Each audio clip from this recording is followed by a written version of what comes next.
겸손과 기도. 찬미 예수님. 그때 예수님께서 제자들에게 이르셨다. 너희 가운데 누가 벗이 있는데 한밤중에 그 벗을 찾아가 이렇게 말하였다고 하자. 여보게, 빵 3개만 구워주게. 내 벗이 길을 가다가 나에게 들렀는데 내놓을 것이 없네. 그러면 그 사람이 안에서 나를 괴롭히지 말게, 벌써 문을 닫아 걸고 아이들과 함께 잠자리에 들었네. 그러니 지금 일어나서 건네줄 수가 없네 하고 대답할 것이다.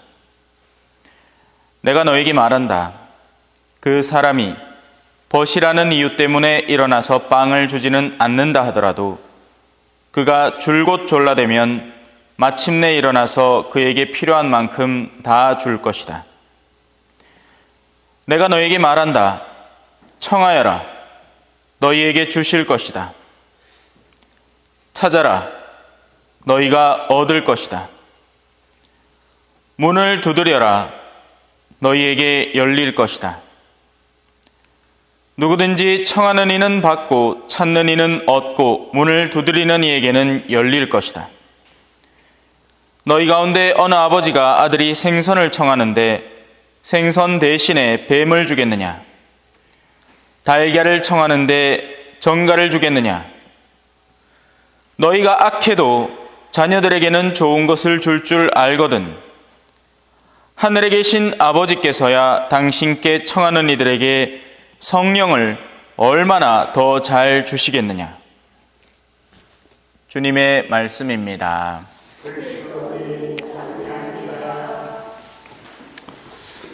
찬미 예수님. 지난주에 뭐다 죄송합니다. 아침에 일났는데 갑자기 속이 막 매석매석하더만 막 개아내는 거예요. 그래, 그날 아침에 뭔가 다 토해내고 그랬는데도 어질어질해. 예, 그래가 좀 상황을 봤습니다. 좀 있다가는 또 위로 다 뺐잖아요. 밑으로도 다 빼고.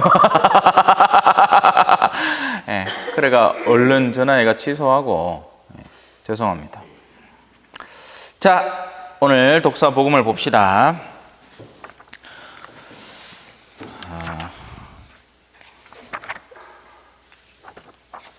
좋은 것, 나쁜 것에 대한 구분은 우리는 세상 안에서 좋은 것, 나쁜 것, 그러니까 저마다 놓인 자리에 따라서 좋은 것, 나쁜 것이 달라집니다. 지금 10대 청소년들한테 뭐가 너희한테 마음에 드노? 해갖고 걔들이 나는 이게 좋아요 라고 하는 게 있다면 그걸 70대 어르신들한테 갖고 와서 이거 좋습니까? 하면 과연 좋다고 할까요? 요즘 예를 들어서 탕후루라고 들어보셨습니까? 과일에다가 껍데기에 그 설탕을 막 득지득지 발라가 딱딱하게 과자처럼 만들어 놨는 게 있어요. 그런 음식이 있는데 그거를 요새 애들은 유행이라요. 그걸 먹는 게, 그 단 거를. 근데 그거 어르신들한테 주면 독이겠죠. 이걸 와 나한테 주노? 아이고 이거 무슨 맛으로 먹노? 할 깁니다. 그죠? 처음에 뭐 한두 번은 재미로는 먹지만서도 계속 먹을 음식은 아니라는 거죠. 마라탕 들어보셨죠? 마라탕. 저도 얼마 전에 저 외관 가갖고 마라탕 하는 데가 있길라 뭐 왜 하는지도 몰라. 희한해. 보마. 이래 지가 담아야 돼요. 이래 주섬주섬 야채하고 이래 담습니다. 그래갖고 무게를 딱 달아. 그 다음에 이제 계산을 하마 주방에 들고 가갖고 이제 딱 요리를 해줘요. 매콤한 국물에. 그래서 맵기를 조정을, 그 얘기하니까 침이 막 줄줄 나온다. 그래, 한번 먹어봤거든요. 근데 자주 먹을 건 아니더라. 그냥 우야다가 한번 먹을까 말까지. 근데 그런 음식이 10대, 20대들한테 유행을 한다고 그거를 40대, 50대, 60대, 70대 어르신들한테 갖고 오마 이게 좋음의 기준이 달라지는 거잖아요. 그죠? 육체가 왕성할 때 자기들에게 좋은 것들이 있고 또 우리가 이렇게 나이 들어가면서 뭔가를 나를 좀 더 보존해야 될 필요성을 느낄 때 좋은 것들이 달라집니다. 마찬가지로 우리가 육체적인 삶 안에서 세속적인 삶이라고 표현을 합시다. 이 세상 안에서 살아갈 때 좋고 필요한 것들이 있겠죠. 그건 모르는 사람이 아무도 없습니다. 뭔고 하면 돈 버는 기라. 돈을 왕창 벌면 좋아. 좋을 수밖에 없어. 이 세상은. 돈이 많으면요. 지금 이스라엘하고 하마스하고 싸우는 거 봤죠?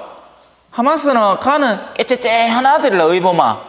근데 하도 눌리다가 에케 하고는 성질함 냈는 기라. 하여튼에 이스라엘은 돈도 많아. 막 갖다 쏟아붓습니다. 막. 이 지금 크다란 아가 쪼맨 하나, 깨째째 하나 붙들고 막 저 패고 있는 거예요. 돈이 많으마 세상에서 힘이고 권력이고, 그러니 온 세상 천지가 그걸 찾아 헤매는 겁니다. 그런데 이 생이 마감되고 난 뒤의 삶에서는 과연 어떤 가치가 좋을 것인가?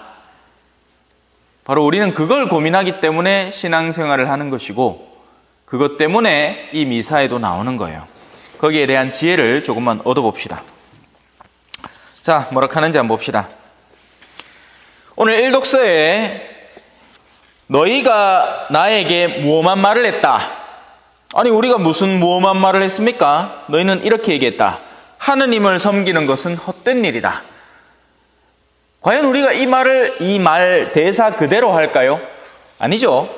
우리가 이 대사를 그대로 할 일은 없습니다. 하지만 우리는 삶으로 그렇게 얘기할 때가 있습니다. 단적인 예를 들어 드릴게요.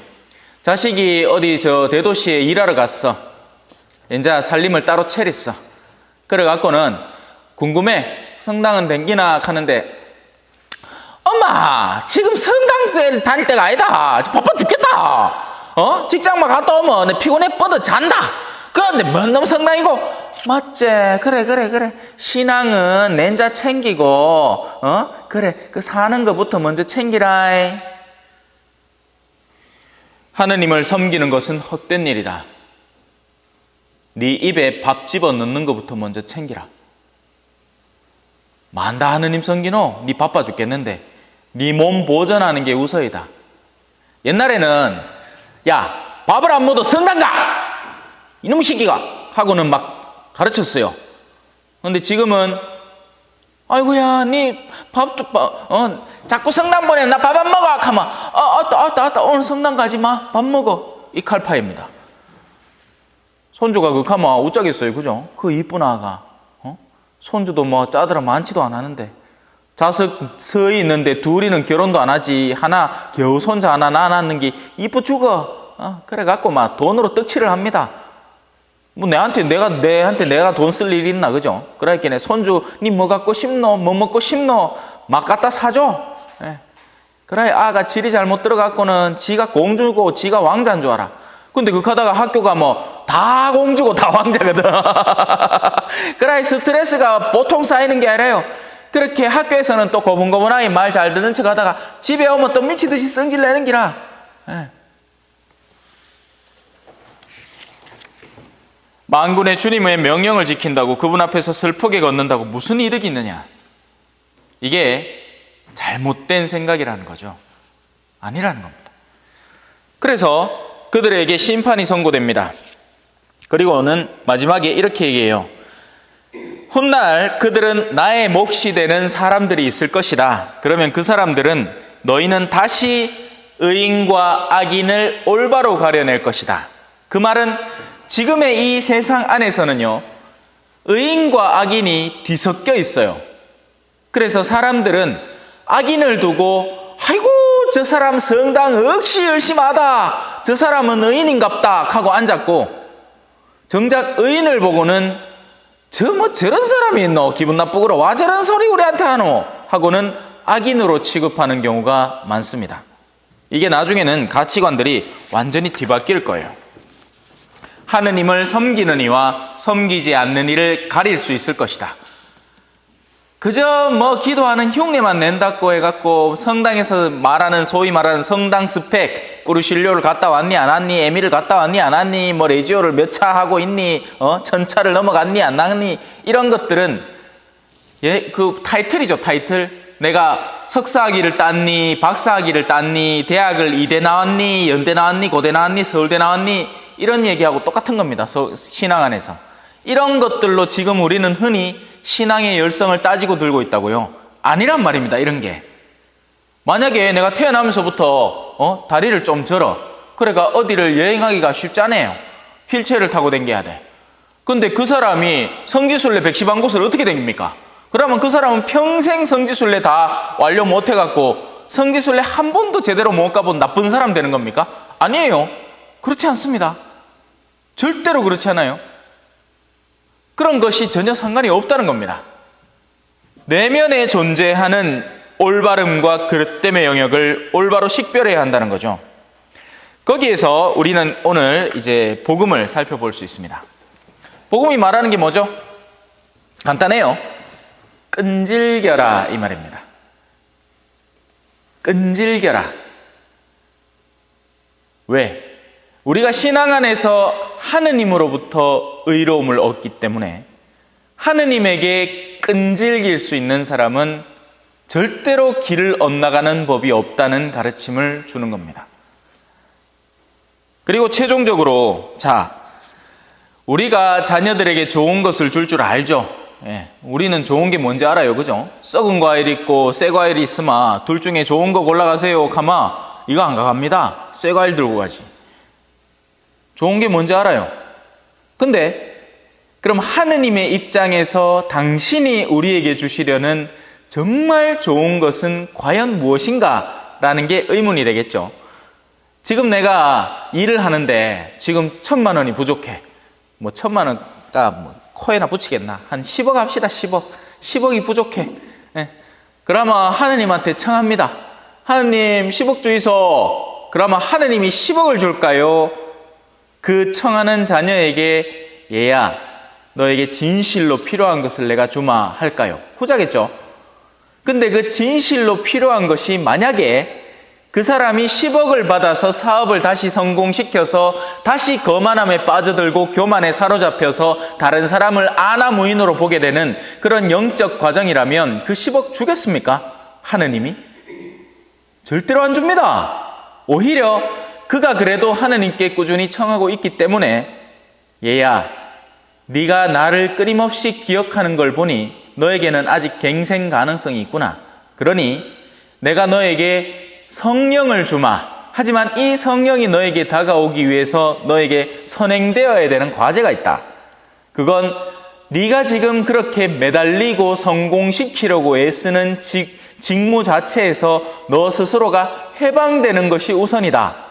그러니 지금 이 10억보다는 오히려 네가 하고 있는 일 자체를 무너뜨려서 너에게 시련을 통해서 네가 성령을 받아들일 준비를 시키는 게 훗날 네가 영원한 생명을 얻는데 지름길이 되겠다. 이러면 어쩔 거예요? 듣고 계신지는 모르겠다. 말이 너무 길었나? 하여튼 하느님은 우리에게 한 가지를 청하십니다. 꾸준해라. 그러면 뭘 얻어도 얻을 끼다. 좋은 일이 일어나든 혹은 나쁜 일이 일어나더라도 꾸준해라. 그리고 두 번째, 우리가 받게 될 분명한 선물은 세속적인 이득이나 뭔가 좋은 것들이 아니다. 내가 너에게 주려고 하는 가장 좋은 선물은 나의 거룩한 영, 성령이다.